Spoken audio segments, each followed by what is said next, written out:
수도권 이슈를 살펴드리겠습니다. 조사가 파헤친다. 한국정치학회 이사시죠. 조경근 교수, 부경대 정치외교학과 차재권 교수 두 분 함께합니다. 어서 오십시오. 어서 오십시오. 예. 오늘 가장 이슈가 되는 건 역시나 윤석열 대통령 체포영장 이게 발부되느냐예요. 현직 대통령에 대해서 강제 구인에 나서는 게 이게 헌정사상 초유의 일이긴 합니다.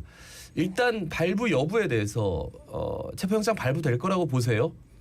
예. 어제 0시부터 지금 24시간 계속 진행이 되고 있다고 알고 있고요. 아마 이 시간까지도 결론이 안 나온 걸로 아는데 아마 저는 발부되지 않나 그렇게 생각이 듭니다. 네. 저도 통상은 한 3-4시간 반나절 이 정도 걸리는 체포영장이 이렇게 길어지는 건 아무래도 사상 유례없는 일이기 때문에 되게 좀 장고를 하고 계신 것 같고, 그럼에도 불구하고 저는 이틀을 넘기지는 않을 것 같고 네. 아마 오늘 중에 발부될 가능성이 높지 않을까 저도 그렇게 예측은 합니다. 네. 예. 그러면 윤 대통령의 혐의를 한번 좀 짚어볼까요? 예. 윤 대통령의 혐의라고 하는 거는 직권 남용죄도 조금 일부 있고, 그다음 무엇보다도 내란 우두머리 수괴죄죠. 그게 있지 않을까 싶습니다. 네. 네. 근데 이게 이제 아마 그 내란은 내가 한 적이 없다. 내란이 아니고 직권 남용이라고는 할 수 있지 않겠느냐 이런 인식인 것 같은데요. 근데 이 두 개를 이제 연관을 지었을 때, 그러니까 직권 남용이 내란까지 가느냐 아니냐에 대하여서 아마 쟁점이 서로 그 윤 대통령 쪽 입장하고 그다음에 이제 고발하려고 하는 쪽 입장이 좀 갈리고 있다 이렇게 보여지더라고요. 다시 말하면 이제 직권 남용이 내란으로 이렇게 연계가 되어 있다라고 보는 입장인 거죠. 네. 근데 이제 굉장히 좀 여러 가지 인상적인 장면들이 있는데 그 중에 하나가 어제 이제 체포영장 청구하자마자 이제 법률 대리인이 바로 갔어요. 의견서 제출하러. 그러면서 하는 게 이런 가벼운 일에 그런 표현을 써가지고 그래서 가벼운 일이라는 말씀이 저는 굉장히 좀 누구의 논리로 그래 가벼운 일일까요? 그분들 일단은 내란 수괴죄 자체를 인정을 안 할 뿐만 아니라 내란 수괴죄를 형성한다 하더라도 그 안에 있는 내용들이 윤 대통령이 처음 담화에서 나왔듯이 두 번째 담화에서 나왔듯이 이거 그냥 나는 질서 옹호 차원에서 한 거다.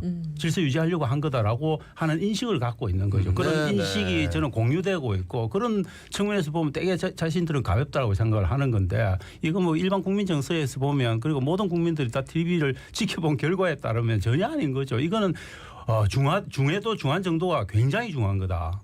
이렇게 봐야 되는 거죠. 그러니까 결국은 이제 대통령이 어떤 인식과 사고와 판단을 하고 있느냐라고 하는 걸 지금까지 국민이 봐온 거죠. 그런데 만약에 그런 인식과 사고와 판단을 잘 했더라고 하면은 지난 그 임기 동안에 이런 식으로 국정을 운영은 하지 않았을 거다라고 하는 게 이번에 이 일을 통해서도 오히려 드러나고 있다라고 하는 건데, 다시 말하면은 내가 계엄이라고 하는 방법을 통해서 경고를 하려고 했던 거다라고 하는 그런 주장과 벌어진 실질적인 일을 보니까 이게 경고냐 이게 내란이지 이제 이런 그 차이가 있다고 봅니다. 네, 그리고 증언들도 다 나오고 있어요. 도끼로 문을 부수고 들어가라. 그리고 총을 쏘았어라도 문을 부시라. 총을 쏴서라도 끄집어내라. 그리고 무엇보다도 또 가장 그런 해석에, 내란죄에 관한 해석에 있어서 가장 권위 있는 헌법재판소가 적시한 네 가지의 포인트, 그 사실관계가 헌법재판소에 의해서도 사실 확인이 다 된 거거든요. 더 이상 어떻게 논쟁의 여지가 없다라고 봐야 되는 거죠. 네. 사실 말도 안 되는 소리지. 본인들 옹호하는 보수 결집하려고 그러는 건지는 잘 모르겠지만, 어쨌든 만약 법원이 이 체포영장을 발부해갖고 윤 대통령에 대한 강제 구인에 나설 경우에 윤 대통령의 경호처가 또 어떻게 나설지 이런 부분도 주목되고 있습니다. 어떻게 그런 보십니까? 부분도 지금 이미 많이 이렇게 뉴스에서도 이야기를 하고 우리처럼 이렇게 논의를 하고 있는 중인데요. 아마 경호처에서도 이게 얼마나 엄중하냐에 따라서 그 몇 번 수사를 갖다가 하려고 할 때 이제 경호처가 막아서고 하는 건데 과연 체포영장이 발부가 되었을 경우에는 이건 좀 다르지 않느냐. 체포영장이라고 하는 것은 대한민국 헌법에 기본을 해가지고서 실제로 영장이 발부가 된 상태인데 경호처가 저는 막아서기가 굉장히 어려울 거라고 봅니다. 저는 막아설 수도 없는 거고, 이거는 막아서는 어떤 자든 간에 바로 공무집행방해 혹은 다수가 했을 경우에 특수공무집행방해죄로 그냥 현장 체포되는 겁니다. 그 경호처 직원들이 저는 그런 개인적인 신변의 어떤 불이익까지 감당하면서 막았습니다. 이건 있을 수가 없고 저는 그렇지는 못할 거다라고 생각을 합니다. 근데 이제 체포영장 청구가 됐는데 경호처는 안 막았었는데 지지자들이 와가지고 막 막는 모습이 이전에도 있었거든요. 그렇죠. 근데 아니 뭐 대통령 말고 그 전에도 이제 정치인이 체포영장 청구됐을 때 뭐 지지 한 200명 뭐 앞에 바리케이드 치고 막 이렇게 했단 말이에요. 그러면 혹시라도 물리적 충돌로 인해서 누군가 다치면 안 되니까 또 그게 이제 무산이 되지 않을까 체포가 이런 얘기도 나오더라고요. 그러니까 이제 광화문에서 있었던 그 말하자면 서로 상반되는 입장의 그런 집회가 있지 않았습니까? 네네. 거기에는 굉장히 많은 인원수가 모였고요. 그 굉장히 많은 인원수 속에는 굉장히 적극적인 그런 자세를 가진 분들이 있을 텐데 예를 지금 이야기하신 것처럼 그런 분들이 대통령이 있는 곳 앞에 가가지고 진을 치고서 그런 것들을 막고 할 때는 또 다른 불상사가 있을 수 있기 때문에 이런 부분이 굉장히 주의가 요망된다고 생각을 합니다. 그런 걸 막자고 저는 경찰이 존재를 하는 거고 경찰이 존재하는 이유는 법질서를 지키도록 하고 법 집행을 하는데 엄정하게 하라고 그 물리력을 준 거 아닙니까? 그럼 그건 당연히 경찰이 책임지고 막아줘야 되는 거고 네네. 지금까지 많은 정치인들이 구속되고 체포영장 받고 다 했습니다. 뭐 조국도 그랬고 그렇지만 그 열렬한 지지자들이 있음에도 불구하고 그런 일이 없었어요. 그러면 저는 이번에도 동일한 기준들이 적용돼야 된다 그렇게 봅니다. 예. 그런데 윤 대통령 측에서 이 법원의 체포영장 관련 의견서를 낸다라고 얘기를 했는데 구속영장 이 심사랑 달리 체포영장 단계에서는 피의자가 심사 과정에 참여할 방법이 없는 거지 어떻습니까 실제로? 그 법적인 관계들은 저희들이 정확하게 모르지만 저는 참여할 자격이 없는 걸로 저는 네, 지금 알고 추정은 하고 있어요. 있습니다. 참여할 방법이 없다고 그러더라고요. 근데 이제 검찰 발표가 지난주 금요일에 있었는데 사실 지난주 금요일에 김용현 전 국방부 장관이 기자회견을 하는 그 와중에 경찰이 중간 수사 보고서를 냈어요. 그러면서 완전히 상반되는 그러니까 김용현 전 국방부 장관은 기자 인터뷰를 하고 관련해서 법률 대리인들이 인터뷰하고 있는데 자막에 계속해서 자막에 검찰의 중간 보고서 굉장히 좀 이게 좀 희대의 약간 드라마 같은 장면이 뭐 대한민국 역사 속에 없었던 일이죠. 저는 지금 경찰과 검찰이 명확한 태도를 취하고 있고 그 저는 수사의 강도나 이런 것들은 처음에 일반 국민들이 염려했던 것보다 훨씬 더 강하게 저는 지금 몰아붙이고 있어서 저는 뭐 지금 내란 범죄를 저지른 저 집단은 빠져나가기가 굉장히 어렵다. 뭐 검찰이 공소장 내용을 공개한 것만 보더라도 그건 우리 상상을 뛰어넘는 수준으로 내용들이 적시되어 있는 거거든요. 그런 걸 봐서는 저는 빠져나갈 구멍은 없다. 그렇게 봅니다. 예, 비상계엄 선포가 경고성이라고 했다. 하지만 국회를 아예 해산하려고 했고 실제로 2차, 3차 계엄도 없을 것이라고 했는데 다른 계엄을 마음속에 두고 있었다. 구체적으로 정말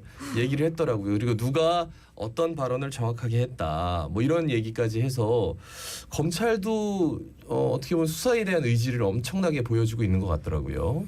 저는 검찰은 지금 이제 완전히 저는 방향 정리를 했다. 뭐 명태균 사건에 대해서 창원지검이 대하는 태도 이런 거를 보더라도 검찰 전체가 저는 지금 현재 지금은 이제 저는 국민의 편으로 돌아섰다라고 봅니다. 왜냐하면 자기들도 이제 검찰에 대한 어떤 국민적 시선이 있지 않습니까? 네네. 그리고 검찰청을 유지할 수 있을지에 대한 고민도 있는 거고 저는 그래서 지금 이제 윤석열 대통령을 이제 배신하는 단계로 완벽히 들어섰다 그렇게 봅니다. 그러니까 이게 가장 큰 문제는 그거 같습니다. 대통령은 국회와 더불어서 정치를 하는 자리거든요. 물론 그 정치라고 하는 것은 좋고 옳고 바른 걸 하는 것을 의미하기는 하지만은 근데 정치를 한 적이 없다는 거죠. 이 문제도 사실은 정치를 통해서 해결을 해야 되는 문제를 법적인 그것도 굉장히 누구도 이상하게 생각하는 계엄이라고 하는 방법을 통해서 하겠다라고 했던 것 자체는 결국은 저는 대통령의 자격이 처음부터 없었다라고 생각을 합니다. 그런 판단을 했다는 것 자체가. 그런데 그런 인식이 저는 국민들 속에 뿐만 아니라 검찰이든 경찰이든 모든 분들이 그런 인식을 시작했다라고 생각을 하는 거죠. 지금 나오는 기사들 보면 이제 정쟁이 없어야 된다. 뭐 여야 정쟁이. 그런데 정쟁을 좀 싫어해서 그런가요? 아니요. 정쟁을 이제 했어야 되는데 윤 대통령이 국회랑도 정쟁도 하고 그렇게 해가지고 했으면 계엄까지 안 갔을 텐데 계엄을 해놓고 탄핵까지고 정쟁이라고 그러는 어떤 점에서는 정쟁은 했죠. 정쟁은 했는데 정쟁이 필요한 게 아니라 정쟁 속에서 타협이라고 하는 수단이 있어야 되는 거죠. 정치라고 하는 것은 항상 내가 원하는 대로 되는 게 아니거든요. 그러니까 100점과 몇 점이 아니라 70점, 60점에 타협을 하는 게 정치인데 그걸 한 번도 한 적이 없다라고 저는 하는 거죠. 계엄 이전과 이후는 명백하게 다르다고 봅니다. 계엄 이전에는 정쟁에 관한 이야기들이 통할 수도 있어요. 물론 그 정도가 지나치긴 하고 했지만 그렇지만 계엄을 선포하고 내란을 획책한 대통령에 대해서는 그걸 그 잘잘못을 시비를 따지는 거는 이거는 공화국에 대한 적이냐 아군이냐 이것만 가리는 거예요. 그건 명백하게 헌법 질서를 유린한 거 아닙니까? 그러면 이거는 정쟁을 논할 대상이 더 이상 아니다. 여기에서 정쟁 그게 정쟁이다라고 이 지금 내란이냐 아니냐를 갖고 논의하는 것 자체를 정쟁이라고 이야기하는 순간 저는 내란에 대한 동조 세력으로 분류될 가능성이 매우 높다 그렇게 보는 거예요. 그러니까 이제 핵심은 그겁니다. 소위 그 대통령께서 하는 얘기는 국회가 그 야당이 와여서 다수 야당이 와여서 이제 점령이 되어 있는 상태고 말하자면은 계속 줄 탄핵이 있었고 이렇기 때문에 그런 것들을 그러니까 핵심은 계엄이라고 하는 수단을 통해서 그런 것들을 해결하겠다라고 하는 것 자체가 문제라고 하는 거죠. 이 부분에 대해서는 거의 모든 국민들이 인식을 같이 하는 거죠 이제는. 자 그러면서 이제 부산의 정치권의 국민의힘 의원들의 그 어떤 행동들 그리고 메시지들이 또 회자가 되고 있습니다. 박수영 의원 앞서 이제 뉴스를 살짝 전해드렸습니다. 지난 토요일에 뭐 국회의원 한번 만나봅시다. 거기에서 이제 대학생들이 가서 내란에 대해 어떻게 생각하시느냐, 그러니까 무죄 추정 원칙에 대해서 얘기를 했는데 거기까지는 뭐 근데 어제 또 무한 참사는 줄 탄핵의 후과다. 뭐 이렇게 얘기를 하고 최도석 의원 같은 경우에는 이제 이분은 이제 시의원입니다. 담화를 낭독을 하고 그 박정철 시의원 이분은 그 계엄 당일에 지지 선언을 바로 해버렸어요.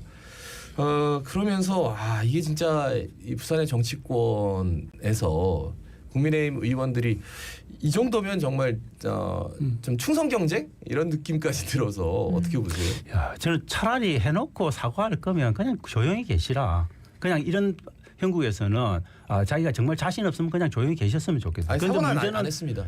박정철 의원 사과했죠. 예, 사과를 할 거면 하지 마라. 아예 그냥 입다하더라 처음부터. 그런데 저는 정말 뭐 최도석 의원도 그렇고 지금 박정철 의원도 그렇고 시의원 수준에서 정말 입에 담기 어려운 이야기들을 했지만 저는 무엇보다도 박수영 의원 같은 경우는 심각한 저는 인지 부조화가 존재를 하는 거다. 왜냐하면 어떻게 이 지금 상황을 내란 수계에 관한 범죄를 논하고 있는 이 상황에서 기본적으로 이게 그게 전혀 아니냐라고 이야기를 하는 거는 저는 진짜 너무 말이 안 되는 거다.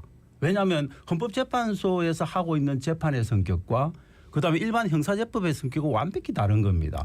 형사재판에서는 우리가 모든 무죄 추정의 원칙을 적용을 할 수 있죠. 그렇지만 헌법재판소는 대단히 정치적인 성격에 관한 이야기들을 하는 거고 헌법의 질서에 관한 이야기를 하는 거죠. 이거는 유죄냐 무죄냐 이런 부분들을 따지는 형사재판하고는 완전히 다른 겁니다. 그 성격을 전혀 모르고 하신 말씀은 아닐 것 같은데 정말 몰랐다면 정말 심각히 공부를 좀 하셔야 되지 않을까 그런 생각을 합니다. 뭐 대한민국 국회의원들과 정치하는 사람들의 수준이 그리고 평소에 저 사람은 유능한가 보다라고 생각했던 사람들의 실질적인 수준이 그렇다고 하는 걸 보여준 일이죠. 자, 최상목 대통령 권한대행이 이제 어떻게 움직이느냐. 오늘까지 그러니까 1월 1일까지가 이제 제2요구권 거부권을 행사할 수 있는 기한인데 내일은 일단 휴일이니까 오늘 또 국무회의가 있어요.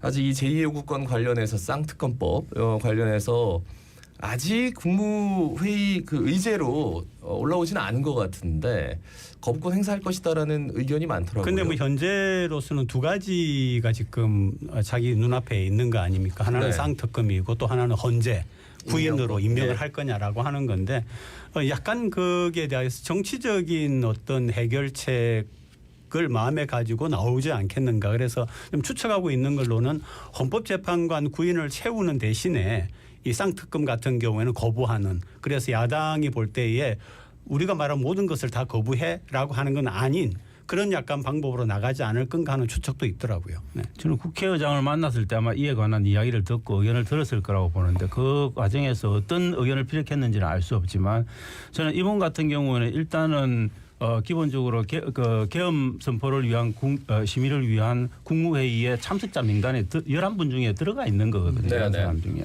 그래서 이분은 저는 자신 스스로 거기에 들어갔다는 사실 자체로 인해서 내란에 동조한 세력이다라고 분류된 것을 모를 일은 없다라고 봅니다. 그러면 저는 똑같이 아마 저는 한덕수 전 총리하고 동일한 선상에서 아마 생각을 하게 될 가능성이 매우 높고 그렇게 된다면 어떻게든 윤석열 대통령과 몸을 함께 가야 된다, 운명을 함께 해야 된다라고 하는 생각이 강할 가능성이 매우 높다고 보고 그래서 저는 아마도 적어도 안 할 거다 그렇게 봅니다. 모든 것들을 다 거부할 가능성이 높고 그냥 스스로 탄핵의 어떤 탄핵당하는 그런 운명을 택할 가능성이 높다라고 보는데 저는 그 이후에 나오는 이번 다시 탄핵을 하고 그 이후에 나오는 이주호 교육부 총리와 그다음에 과기정통부 장관 의 경우에는 11명 안에 포함되어 있지 않은 거죠. 그러면 저는 판단을 달리할 가능성이 좀 있지 않을까 하는 생각은 합니다. 네, 근데 어쨌든 더불어민주당 기존 입장에 변화가 없는 건 맞지만 이 제주항공 참사가 있지 않습니까? 그러면서 이전처럼 탄핵 카드를 좀 꺼내기가 어려운 상황이 아닌가 이런 의견들도 좀 있던데. 그러니까 그전만 해도 사실은 이 세 번째 탄핵이라고 하는 거는 민주당 입장에서 부담스러웠을 겁니다.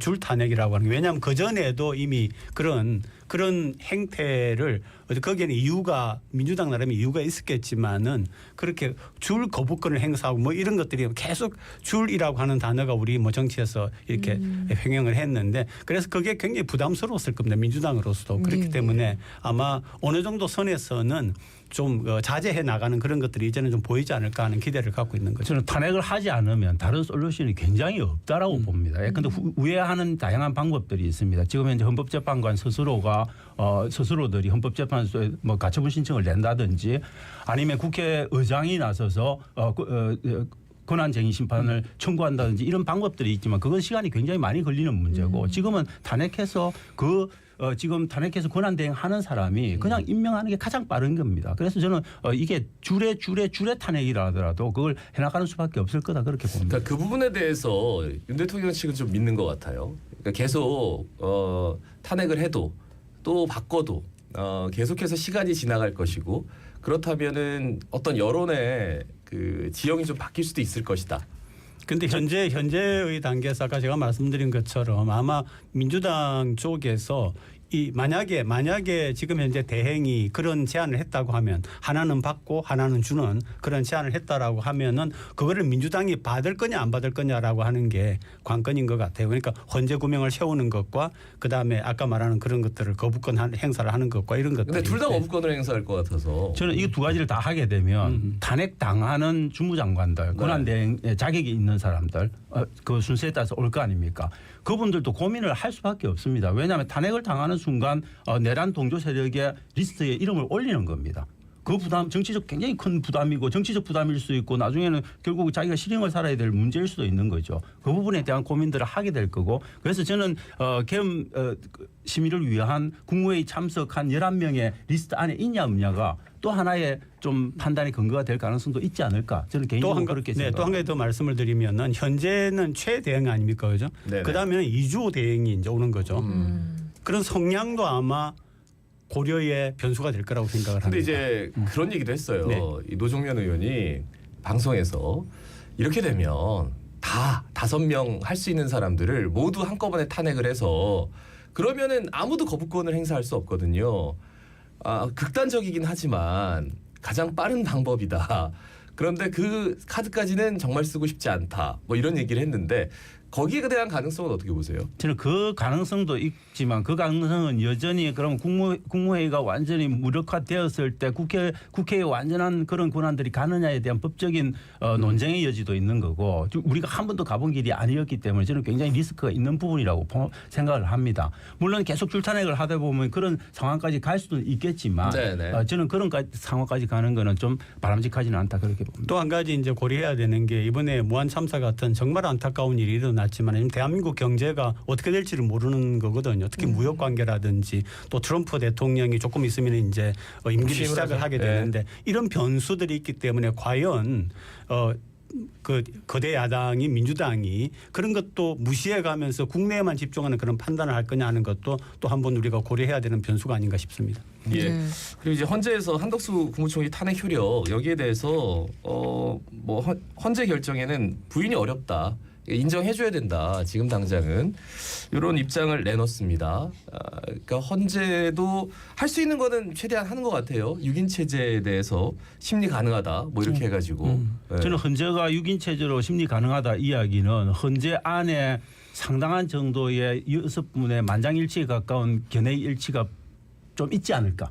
그런 생각을 하는 거. 우리가 정영식 주심 재판관의 성향이나 이런 것들 때문에 걱정을 하는 사람들이 많은데 5대1 해가 한 명 반대봐도 소용없는 거거든요. 6대0의 결과가 무조건 나와야 그게 의결로서 가치가 있는 거죠. 그러면 저는 헌법재판소 그런 이야기를 한다는 거는 적어도 6명이 지금 다투어야 되는 4가지 사실의 객관적 사실관계와 사실관계를 명확히 다 공유하고 있다. 저는 그런 상황이어서 지금 이렇게 3명 더 해가지고 완전체로 안 가더라도 우리는 하겠다라고 하는 저는 의지의 피력이고 그건 거꾸로 말하면은 저는 근한 대행한테 이야기를 하는 겁니다. 네가 그렇게 해봤자 소용없다. 우리는 그냥 갈 수도 있다. 근한 대행에 대한 압박의 카드로 지금 쓰고 있다 그렇게 봅니다. 네. 헌법재판관들이 가지고 있는 인식이 우리 대부분의 대다수의 국민들이 가지고 있는 인식과 다르지 않다고 생각을 하고요. 네. 특히 법적으로 볼 때는 분명히 문제가 있는 그런 계엄을 했기 때문에 분명히 저는 탄핵이라고 하는 방향으로 가지 싶습니다. 예, 말씀 여기까지 듣겠습니다. 두 분 고맙습니다. 한국정치학회 이사 조경훈 교수, 부경대 정치외교학과 차주건 교수였습니다. 고맙습니다. 네, 고맙습니다. 예, 올 연말만큼 이래 혼란스럽고 슬픔이 잠긴 때가